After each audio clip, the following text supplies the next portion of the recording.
Darle gracias a Dios, porque bueno, tal vez lo que usted ve el día de hoy, una pequeña reunión en la que buscamos agradar a nuestro Señor, servirle y enseñarles, hablamos de semanas, meses y años de preparación. De verdad que los propósitos de Dios se cumplen y para nosotros es glorioso y hermoso poderle servir el día de hoy. Entonces, tenemos el día de hoy un reto importante. Ya explicó brevemente nuestro pastor lo que vamos a hacer, es decir, vamos a explicar expositivamente Efesios. ¿Qué significa esto? Nosotros tomamos el libro original, buscamos el mensaje original que el autor intentó expresar a la iglesia en ese momento y queremos ver qué nos quiere decir Dios el día de hoy. ¿En qué nos beneficia eso? Bueno, en que yo no puedo elegir un tema al azar y me voy a la Biblia al inicio y luego al final y luego en medio, junto a unos pedazos y creo que esto es lo que Dios quiere decir. No, nos sometemos a la palabra de Dios, a lo que Él tiene que decir, leyendo su texto tal cual como fue escrito. Entonces, el día de hoy vamos a leer de Efesios del 1, 4 al 6, ahorita le doy un poco de contexto, y el título de la predicación del día de hoy es Escogidos en amor para la gloria de su gracia. Y vamos a responder a esta pregunta que seguramente en algún momento se la ha hecho o tal vez se la sigue haciendo. ¿Cuál es mi propósito en esta vida? ¿Para qué existo? Entonces, acompáñenme a su Biblia. Solo nos vamos a enfocar en este versículo. Yo voy a hacer mención de otros versículos de la Biblia. No se preocupe, no los busque. Yo me voy a encargar de leérselos. Pero enfoque su atención y ponga su Biblia en Efesios 1, del 4 al 6. Y vamos a leerlo nada más brevemente para que tengamos un concepto de lo que Dios quiere hablarnos el día de hoy. Según nos escogió en Él, está hablando de Cristo, antes de la fundación del mundo, para que fuésemos santos y sin mancha delante de Él. En amor, habiéndonos predestinado para ser adoptados por hijos suyos por medio de Jesucristo, según el puro afecto de su voluntad, para alabanza de la gloria de su gracia, con la cual nos hizo aceptos en el amado. Vamos a orar brevemente, mis hermanos. Dios, ponemos la predicación y la enseñanza del día de hoy. Es un tema complicado, Dios, porque Pablo le habla a una iglesia firme, avanzada, Señor, que buscaba poner nuevamente sus ojos en ti. Ayúdanos para que podamos enseñar de manera sencilla, breve, Señor, pero también tú escribas en nuestros corazones lo que tienes que decirnos el día de hoy. Confiamos plenamente en ti y en que tu palabra se nos revelará a nosotros el día de hoy. En el nombre de Jesús, amén. Déjeme empezar, bueno, ya les expliqué brevemente lo que significa la predicación expositiva y les doy un poquito de contexto de la iglesia de Efesios. Todo el Nuevo Testamento básicamente está formado de cartas que Pablo le escribió a diferentes iglesias, a las que él inauguró, instauró y posteriormente sirvió. Curiosamente, Pablo se enfrentó con muchas iglesias y muchos dolores de cabeza, si queremos llamarlos así. Por ejemplo, a la iglesia de Gálatas, en donde había mucha división, mucho problema de doctrina. El gran dolor de cabeza de Pablo, que fue la iglesia de Corintios, a la cual tuvo que regañar, instruir en muchas ocasiones. Pero a diferencia de todas las iglesias, en Efesios fue una iglesia firme, que se mantuvo fiel al Señor desde el inicio. Entonces, el objetivo de la carta de Pablo para Efesios fue reforzar eso. Efesios se encontraba en una posición muy cercana a la que nos encontramos el día de hoy. Es decir, era un centro comercial importante, tenía una de las 7 maravillas de la antigüedad, entonces llegaban personas de todo el mundo con información de fuera, en otros países se está haciendo esto, países se están rigiendo de esta manera, y entonces tenían ideas nuevas de gobierno, ideas nuevas de tecnología, de cómo hacer las cosas, y la iglesia de Efesios se encontraba en medio de ese bombardeo de información que llegaba por todos lados, imágenes, consejos, y a pesar de ello se mantuvieron firmes. El objetivo de Pablo entonces para Efesios es, a pesar de este bombardeo de información que podemos asimilarlo a lo que tenemos el día de hoy con las redes sociales, con los noticieros, con los mensajes instantáneos, es vuelve tus ojos a lo que es importante. Entonces, vamos a enfocarnos primeramente en el primer versículo, pero antes déjeme hacerle una pequeña introducción para que podamos entender el mensaje del día de hoy. Siguiente. Seguramente alguna de estas personas se les hace conocida. Tom Brady, un deportista, uno de los más grandes de toda la historia, y un actor famoso. Recordemos que la predicación del día de hoy es ¿cuál es mi propósito en la vida? Y estas dos personas se hicieron la misma pregunta, ¿vale?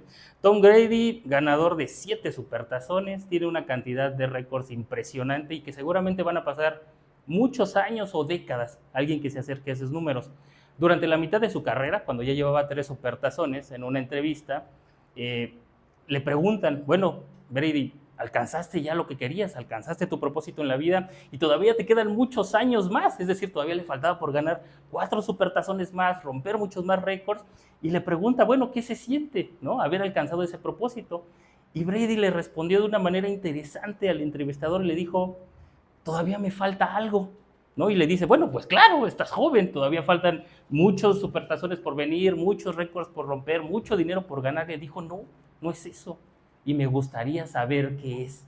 A día de hoy, Brady sigue siendo una persona exitosa, famosa, reconocida, pero no ha logrado encontrar ese vacío a pesar de tener y haber alcanzado todo en su deporte. Parecido a él también tenemos a Jim Carrey. Jim Carrey, a diferencia de Tom Brady, tuvo una vida particularmente complicada. Él nació y vivió en medio de la pobreza, tuvo que trabajar desde muy joven para mantener a sus padres, a sus hermanos, y cuando se dio cuenta de su capacidad actoral y esta capacidad cómica y dramática que tenía, empezó a tocar puertas.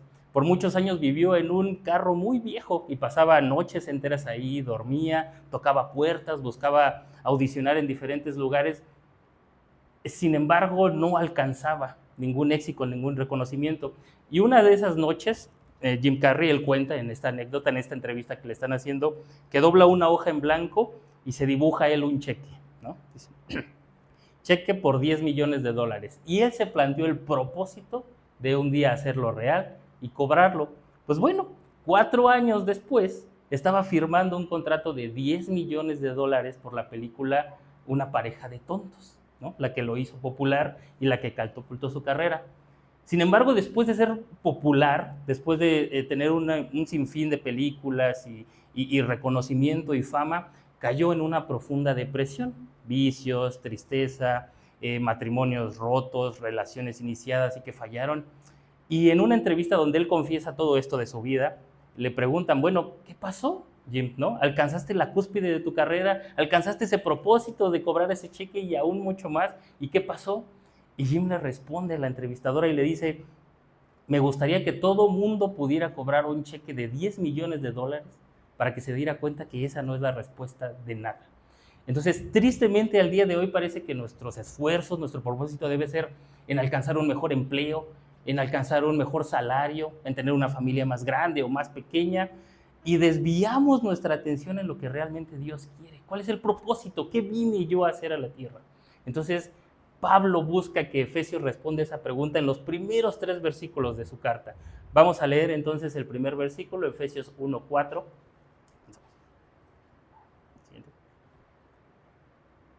Y voy a intentar ser breve, hermano, porque Pablo menciona muchas cosas en estos 3 versículos. Dice, según nos escogió en él antes de la fundación del mundo para que fuésemos santos y sin mancha delante de él. Primero tenemos que recordar que fuimos escogidos solo en Cristo. Usted no está aquí el día de hoy porque haya algo bueno en usted, porque sea un buen cristiano, un buen esposo, buena esposa. Dios lo escogió antes de siquiera nacer. Es por eso que estamos hoy el día presente. Antes siquiera de que el mundo fuera creado, Dios ya le amaba y tenía un propósito para su vida. Efesios hizo la misma pregunta. Entonces, ¿cuál es mi propósito en esta tierra? Y Dios te recuerda, yo te escogí antes de siquiera creer al mundo. ¿Para qué? Para que fueses santo y sin mancha. La santidad de Dios es un tema importantísimo en la palabra de Dios y permítame decirle por qué es un propósito. La santidad no es una sugerencia, no es algo que Dios pone aquí en la mesa y te dice, de vez en cuando acuérdate portarte bien. De vez en cuando sé un buen esposo, de vez en cuando sé una buena suegra. No, la santidad es un propósito que se debe seguir. Déjeme, le pongo un ejemplo. Imagínense que regreso en el tiempo y tengo la posibilidad nuevamente de elegir cuál va a ser mi carrera. Y yo les digo, bueno, hermanos, quiero ser médico cirujano con especialidad cardiovascular, ¿no? Y dirán, muy bien, qué buen propósito. ¿Y cuál es tu plan? Yo les puedo decir, bueno, pues voy a estudiar tal vez 40, 50 minutos al día, un día sí y un día no. ¿Por qué? Porque es importante descansar. Y los fines de semana se los voy a dedicar a mi familia. ¿Ustedes creen que esa persona va a poder graduarse de médico cirujano y posteriormente alcanzar una especialidad cardiovascular? Por supuesto que no. La medicina requiere de él décadas de estudio, de preparación, que se mejore constantemente y aún así agarrar experiencia para seguir mejorando las técnicas y aprendiendo nuevos descubrimientos. La santidad no es una recomendación de Dios, ni de Pablo, ni de la palabra de Dios, es un propósito de vida. Fuiste escogido para ser santo, eso quiere decir que tienes que poner todo tu esfuerzo, todo tu empeño para lograrlo. No es fácil perdonar a quien nos ofende, no es fácil amar a nuestros enemigos, pero que sí es sencillo aparentar. Jesús mismo acusó a los fariseos y les dijo: ustedes son tumbas blanqueadas, es decir, por fuera dan la idea de ser un palacio, puede haber mármol, pueden estar limpios, estar llenos de flores, pero por dentro, ¿qué hay? Un cadáver pudriéndose. La santidad requiere de nosotros un esfuerzo completo para ser un mejor esposo, un mejor padre, una mejor madre, una mejor suegra, para que en todos los ámbitos de nuestra vida nos esforcemos y lo hagamos día a día. No podemos descansar, nunca nos vamos a titular. Es por eso que cada día Dios va a trabajar en nosotros y en la santidad. La palabra santidad en la Biblia es importante porque es una de las características más fuertes de Dios. Y así como nos asombra y nos hace creer en un Dios majestuoso, grande, hermoso, la palabra santidad debe recordarnos terror. Y podrán decir: bueno, hermano, no está usted exagerando con el terror. No lo digo yo, lo experimentó Isaías mismo. Déjenme leerle, no lo busque. En Isaías 6:3 dice: y aún no daba voces diciendo santo, santo. Estaba Isaías viendo una visión del Señor con todos los ángeles y querubines alrededor de él diciendo santo, santo y santo sin cesar. Y las puertas se estremecieron con la voz del que clamaba, y la casa se llenó de humo. Entonces Isaías, cuando ve esta visión, cae en sus rodillas y grita: ¡ay de mí! Cuando usted lea la expresión "ay" en la palabra de Dios, sobre todo en el hebreo antiguo, en el Antiguo Testamento, tal vez nosotros creemos que "ay" podemos darle una connotación hasta chusca, ¿no? En cierto momento, por la manera en que hablamos los mexicanos. Pero cuando vamos al hebreo del Antiguo Testamento, la palabra "ay" significa tristeza y depresión profunda. Es un grito de dolor. Es prácticamente lo que dirías antes de perder la vida. Y Isaías grita: ¡ay de mí que soy muerto! ¿Qué está diciendo Isaías? Me está dando un ataque cardíaco. Estoy por morir solo por contemplar a un Dios santo. ¿Por qué? Porque cuando miramos a Dios, no cuando jugamos a ser cristianos, no cuando intentamos ser buenas personas, cuando vemos a un Dios que es puro, sin mancha, quedamos completamente expuestos. Nos damos cuenta de la podredumbre que hay en nosotros. Es por eso debemos que vivir como un propósito de serlo cada día. Dios, ayúdame a ser un poco mejor. Ayúdame a ser un mejor vecino, un mejor cristiano, un mejor esposo, a ser más diligente en mi trabajo. Cada día tengo que perseguir la santidad. Y eso es lo que le recuerda Pablo a Efesios. Oye, estás en medio de un bombardeo de redes sociales y de mensajes y que te dicen que vayas por aquí y por allá. Recuerda, tú fuiste creado, yo te escogí desde la eternidad para que seas santo y sin mancha. El mundo te va a decir: persigue tus sueños, persigue tus metas, como lo hizo Jim Carrey, como lo hizo Tom Brady, pero al final, ¿qué nos espera? Vacío, soledad, esa sensación de que no fue suficiente, no era eso. Pero cuando nosotros alcanzamos la santidad, realmente nos sentimos satisfechos, decimos: Dios, gracias por alcanzar, porque hoy no respondí el mal, ¿no? Hoy respondí bien con el mal, hoy pude ser una mejor persona, un mejor vecino. Señor, guíanos para que nuestro propósito sea siempre ese. Segundo versículo, Efesios 1:5. Él hace todo esto en amor, habiéndonos predestinado para ser adoptados hijos suyos por medio de Jesucristo, según el puro afecto de su voluntad. De verdad que no me quiero detener mucho aquí, hermanos, porque aquí hay unos conceptos complicados en la palabra de Dios, pero déjenme enfocarme en el amor, ¿ok? El amor debe ser una de las palabras más alteradas, más distorsionadas al día de hoy. ¿Por qué? Porque el mundo allá afuera te dice: el amor es un sentimiento que te puede hacer lograr grandes cosas, ¿no? Escalar montañas, ¿no? Alcanzar nuevos topes de salario, inclusive ir por tu amor al otro lado del mundo, ¿no? Por la persona que amas, que deseas, o inclusive dar tu vida por alguien más. Eso te dice el mundo. Pero ¿qué también te dice sobre el amor? El amor lo puedes dejar de sentir. Entonces, escucha a tu corazón. Si ya no está ahí el amor, si ya no existe, persigue entonces lo que quieres. Es decir, el mundo te dice, es algo cambiante y tú tienes que escucharlo y seguirlo. Déjenme ponerles un ejemplo burdo. Últimamente se hizo popular la serie de Chespirito, ¿no? Alguien que tenía una familia de 6 hijos y una esposa de muchos años, por escuchar su corazón, decidió abandonarlo. ¿Cómo alguien a día de hoy puede justificar un acto tan atroz, ¿no? ¿Qué dice el mundo? Pues lo hizo por amor, porque ya no lo sentía, pero lo sentía por alguien más. Y la palabra amor en la palabra no está más lejos de la realidad de lo que te dice el mundo. El amor en la palabra de Dios es un mandato. Dice Dios, yo te amé para predestinarte. Dios no sintió nada bonito por ti, Él no vio a futuro y vio que ibas a creer y que ibas a ser una buena esposa o que ibas a ser un buen hijo y dijo y decidió, bueno, lo voy a amar siempre y cuando se porte bien. No, Dios decidió amarte a pesar de tus imperfecciones, a pesar de tu pecado, y una decisión se mantiene constante, diaria. Tenemos este versículo en Juan 13:34. Un mandamiento nuevo os doy. Es decir, Dios no te está dando una recomendación, te está diciendo que tienes que hacer algo, ¿qué? Que os améis unos a otros como yo os he amado, que también os améis los unos a nosotros. El amor no es un sentimiento, hermanos. El amor no es algo que surge, florece y crece y a veces se apaga y vuelve, no. El amor es un mandato, es algo que tiene que ser diario. Dios te manda a amar. Oiga, hermano, pero hoy no siento, hoy mi esposo está más feo, hoy está más gordo, hoy está calvo. No me importa. Yo no vi en ti nada bueno, yo decidí amarte. Entonces Dios te está pidiendo que hoy ames. A pesar de que te traten mal, a pesar de las ofensas, ama. Eso es importante. Recordemos entonces que cuando Pablo le menciona a Efesios, Dios te amó sin haber nada en ti para predestinarte.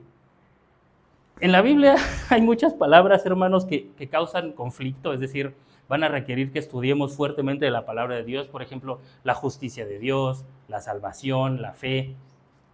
Pero también hay conceptos en la Biblia que han causado división, guerras, e inclusive han terminado en otras religiones. Dirá, bueno, ¿qué concepto es ese? No, hermano, póngame un ejemplo.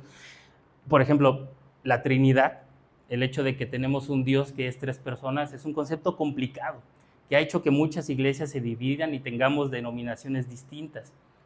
Otro más, la divinidad de Jesús. ¿Cómo puede ser Jesús hombre 100% mientras estuvo en la tierra, pero al mismo tiempo ser Dios, ¿no? Son conceptos complicados que van a requerir que nos esforcemos. Pero hay ciertos conceptos en la Biblia que escalan, que han hecho que la iglesia se divida, que personas abandonen su fe y que es difícil contemplarlo. Necesitamos el amor de Dios para entenderlos en su totalidad. Uno de ellos es la predestinación. La predestinación solo aparece mencionada 2 veces en la Biblia, ¿ok? Aparece solo en 4 versículos, 2 en Efesios y 2 en Romanos. No vamos a entrar en profundidad porque les prometo que les voy a explicar bien sobre la predestinación más adelante, pero ¿qué es la predestinación? Significa que Dios a usted lo escogió desde antes de crear al mundo para ser salvo. ¿Esto qué significa? Que otras personas fueron creadas y van a terminar en perdición, en castigo eterno. Bueno, ¿cómo hace esto Dios justo? ¿No? ¿Cómo podemos hablar de un Dios amoroso que permite, a pesar de habernos escogido, que algunas personas perezcan?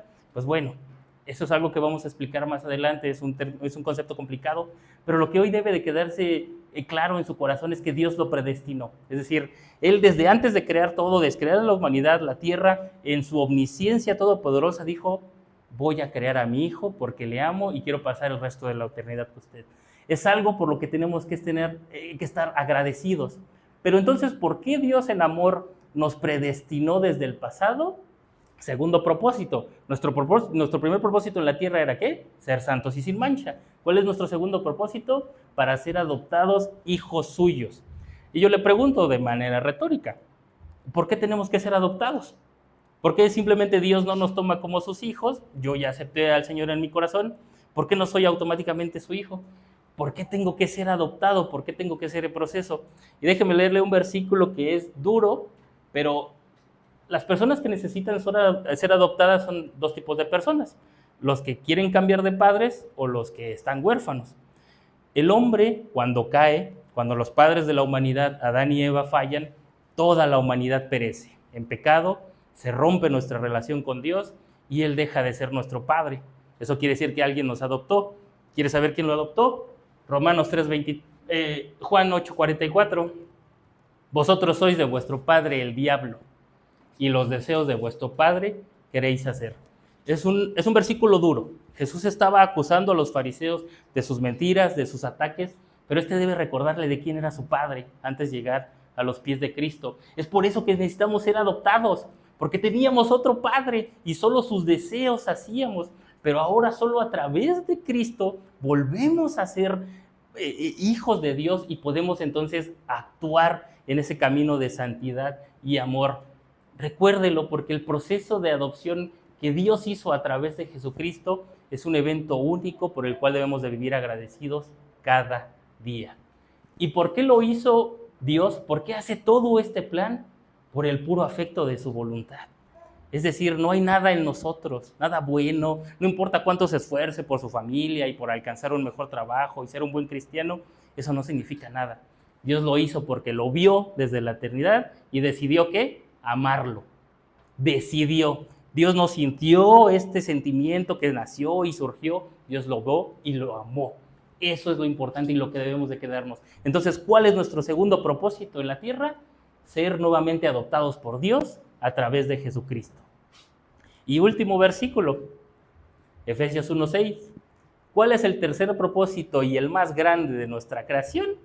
Para la alabanza de la gloria de su gracia, con la cual nos hizo aceptos en el amado.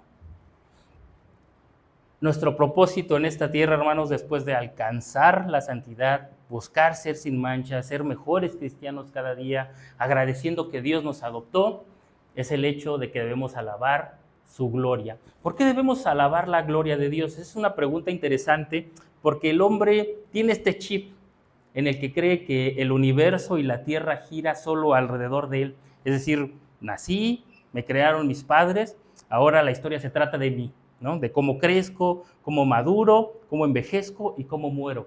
Y no es cierto, nada más lejos de la realidad. El propósito de toda la creación de Dios es para que Él se lleve la gloria. Y podrá decir, ¿por qué? ¿Ese es su propósito egoísta? Claro que no. Nos lo dice Romanos 11:36. Porque de Él, y por Él, y para Él son todas las cosas. Eso significa que de Él surgieron.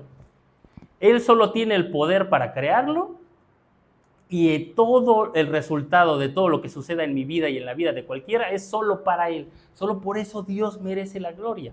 Nosotros que hemos sido redimidos y cambiados por el Espíritu Santo podemos entender eso. Dios, mi vida no me pertenece. Tú me la permitiste y me la regalaste. Voy a seguir ahora ese propósito. ¿Para qué? Para que la gloria sea solo tuya. Y eso lo cual estamos, y somos capaces de alcanzar ese objetivo solo porque Dios nos amó y ahora somos aceptos para Dios. Recuerde este concepto de la caída del hombre porque es importante. Una vez que Adán y Eva fallan, bueno, el pecado pasa a toda la humanidad, pero nosotros automáticamente por nuestro propio pecado somos incapaces de buscar a Dios. No tenemos la capacidad de seguirle, de amarle, y Dios tenía que resolver ese problema. El hombre estaba en un dilema grande, en un dilema importante. ¿Cómo puedo satisfacer nuevamente a Dios? Bueno, ¿qué Dios dijo? ¿Cuál es el castigo del pecado? La muerte. Bueno, entonces voy a morir y ya con eso no es suficiente, porque no solo le fallaste a Dios, sino sus propósitos fueron alterados por tus actos. ¿Y cómo ahora vas a recibir tú una promesa adicional si solo estás pagando el hecho de tus pecados? Teníamos un gran dilema, hermanos, y Dios mismo lo resolvió solo a través de su Hijo Jesucristo. Alguien justo, alguien sin mancha, tuvo que morir por cada uno de nosotros, y no solo eso, nos regala una promesa eterna, en la que sí, tal vez en este mundo, como decía Cristo, encontraremos problemas, dificultades, pero confiamos en Él. ¿Por qué? Porque Él ya lo venció. Porque nuestro tesoro, nuestro galardón, nuestras esperanzas no están puestos en esta tierra, sino en el Señor. Pero mientras estemos aquí, tenemos un propósito. ¿Cuál es? Avanzamos, Dani, donde tenemos los versículos juntos. Ser santos y sin mancha, reconocer el sacrificio de Cristo para ser adoptados como sus hijos y vivir para su gloria. Cada día recordando que el amor de Dios es maravilloso, que no lo merecemos y a pesar de ello estamos aquí el día de hoy. Acompáñenme en una oración, hermanos. Dios, cuántas gracias te damos porque hoy nos recuerda, Señor, en medio de un mundo acelerado, globalizado, que nos dice que vayamos por derecha, por izquierda, arriba, abajo. Podemos perder el camino, Señor, el hilo en donde dirigir nuestros pasos.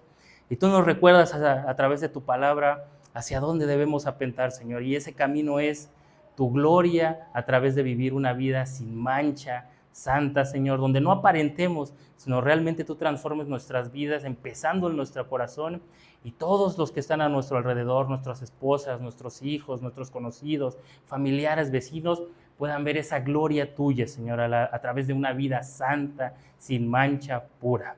Guíanos, Padre, para que tú escribas estas palabras en nuestro corazón y a lo largo de esta semana podamos seguir entendiéndolo y poniéndolo en práctica. Dios, cuánto te amamos porque sabemos que tienes un propósito para nuestra vida y hoy podemos alcanzarlo de una manera clara y visible.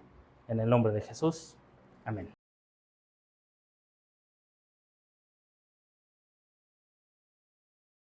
Ya que tenemos la posibilidad de platicar un poquito más, entonces déjeme desarrollar un poco más, ¿no?, en estos temas. Vamos a ponernos, si gusta, de esta manera, un poquito exquisitos. Vamos a estudiar sobre la palabra predestinación, que ha causado tanto conflicto en las iglesias. Parece una palabra sencilla, como les dije. ¿Qué significa? Es el plan de Dios por el cual le amó a usted desde antes de la creación del mundo y de la eternidad, para que el día de hoy usted pueda ser salvo. Suena muy bonito en papel y gracias a Dios nosotros hemos sido llamados a su presencia, pero ¿qué hay de aquellas personas que están fuera de la gracia de Dios? Es decir, y se lo pregunto, de verdad, analícelo, ¿cómo podemos tener un Dios justo que solo selecciona para salvación a unos y para otros no? ¿Cómo le responde a alguien cuando alguien le hace esa pregunta? ¿Cómo tu Dios amoroso, santo, justo, perfecto, solo salva a unos y a otros no? ¿No eso es injusto? ¿No eso es arbitrario? Bueno, y si le explico este concepto difícil es para que usted sea más agradecido a partir de hoy de por qué fue seleccionado en medio de tanto caos. Déjeme darle un dato que, por cierto, tengo aquí anotado. Cada día aproximadamente mueren unas 170,000 personas por día. ¿Ok? Se calcula, estudios cristianos, misioneros, iglesias alrededor del mundo, que tal vez entre un 10 y 15% de esas personas son nacidas de nuevo, son salvas, han alcanzado al Señor. Eso quiere decir que de esas 170,000, 180,000 personas aproximadamente, solo 20,000 alcanzan la gloria. ¿Qué sucede con esas personas? ¿Cómo puede haber un Dios justo cuando solo ha seleccionado algunas para ser salvas? Bueno, permítame explicarle. Cuando el hombre falla, automáticamente es merecedor de la muerte. No podemos estar más con Dios. Entonces, ¿cuál es el resultado de todos nosotros, incluyendo las personas que no creen en Él, y nosotros como cristianos y como personas normales? Es decir, todos estamos destinados a morir y a perecer por siempre lejos de Dios. ¿Por qué? Porque le fallamos. No solo nuestros padres, que fueron Adán y Eva, como padres de la humanidad, que como representantes nuevos fallaron, nosotros mismos. Solo cierre sus ojos, ve hacia adentro y cuántas veces ha fallado a Dios hoy. ¿No? Ni siquiera ayer, ni siquiera esta semana, hoy. Desde que usted pone un pie y empieza a servirse a usted en lugar de adorar la gloria de Dios, ya le fallamos, ¿no? Pero bueno, no seamos tan extremistas. Entonces, toda la humanidad estaba destinada ¿a qué? A morir y perecer. Nadie era diferente, todos éramos iguales. Un Dios justo significa eso, ¿que qué? Que da una orden. Yo soy juez, te doy la vida, te pongo en un mundo para que vivas, seas feliz, te reproduzcas, ames, pero en el momento en que falles, se acabó, ¿no? No podemos estar más juntos. ¿Por qué? Porque yo les dije, la santidad es algo que también nos debe recordar tener temor, terror. Es un Dios santo que no falla, que no tiene mancha. Entonces tenemos que vivir conforme Él quiere. Cuando la humanidad falla y nosotros mismos pecamos, nos separamos de Dios. Entonces, ¿qué tiene que hacer un Dios justo? Pedir y reclamar lo que dice la ley. Yo te dije que si fallabas, tenías que morir. Pero aquí está la diferencia. Dios es justo y Dios decide condenar el pecado, pero dice, voy a tener misericordia para algunos. ¿Conocerá usted o a lo mejor ha escuchado sobre este mandato que tienen los presidentes? Sobre todo en Estados Unidos lo hacen muy seguido, que cada cierto tiempo pueden seleccionar a alguien condenado a pena de muerte y rescatarlo, ¿no? ¿Y eso es injusto para las otras personas que están condenadas a muerte? No, porque él simplemente tomó la decisión, esta persona por este mandato tomó la decisión. Entonces, cuando nosotros estábamos condenados a morir, Dios dice, voy a extenderme misericordia solo para algunos cuantos. ¿Y por qué? Por el puro afecto de su voluntad. Es decir, no hay nada en usted que lo haga especial o diferente al vecino o a de los otros fraccionamientos o a la gente que esté en Cuautitlán Izcalli. Somos idénticos, pero Dios lo vio y lo amó. Eso es lo que a nosotros nos hace alabarlo, alabar su justicia y su gloria a Dios, porque no lo merecía y me seleccionaste. Y ahora Dios quiere que todos los demás perezcan. No, ¿qué dice la palabra de Dios? Por eso extiendo los días, para que tú que estás aquí sentado vayas y prediques eso, para que todo el mundo también lo alcance. ¿Sí? No solo redima sus pecados, empieces a vivir una vida santa y pura y sin mancha con tu familia, sino también estés por la eternidad conmigo. Y la misma palabra de Dios le dice, sin santidad nadie verá a Dios, tenemos que alcanzarlo, estemos en ese proceso, es complicado, pero no solo tenemos que luchar por eso, sino también sienta en su corazón ese pesar de que otros más le conozcan.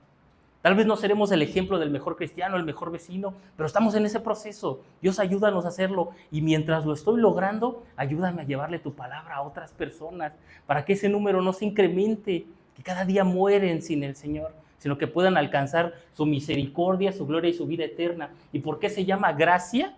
Porque es gratis. Porque Dios no está pidiendo nada a cambio, no le está diciendo tienes que llevar el 15, el 20% de tu salario a la iglesia. Dios te está diciendo, te lo estoy regalando, mi hijo ya murió por ti, solo búscame, sígueme, vive en santidad.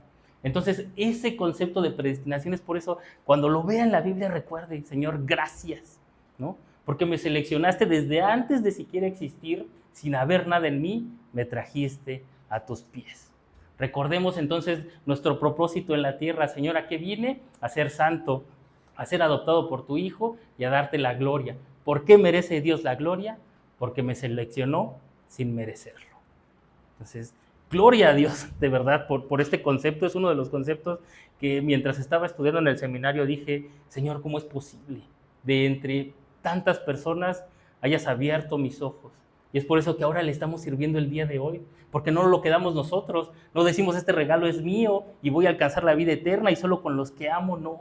También queremos servirle para que usted y con las personas que ame también lo alcance. Porque Jesús mismo lo dijo, hice muchas moradas, quiero que mucha gente llegue. No rechacemos ese mandato, ese llamado a llevar la palabra de Dios y a predicarles a otros de la gloria de Dios. Al final no importa si nos va bien o si nos va mal, hay gente exitosa, a lo mejor nosotros nos quedamos tras bambalinas y no nos superamos, pero nada va a ser más satisfactorio que alcanzar este propósito. Dios, tengo una vida santa, amo a mi esposa, amo a mis parientes, mis vecinos están orgullosos de mí, puedo predicar tu palabra de Dios. Eso es la verdadera satisfacción. Y créanme, no importa la dificultad por la que esté atravesando el día de hoy o los problemas que tengo o que tenga en este momento, nada se va a comparar con la gloria de vivir la eternidad con Dios.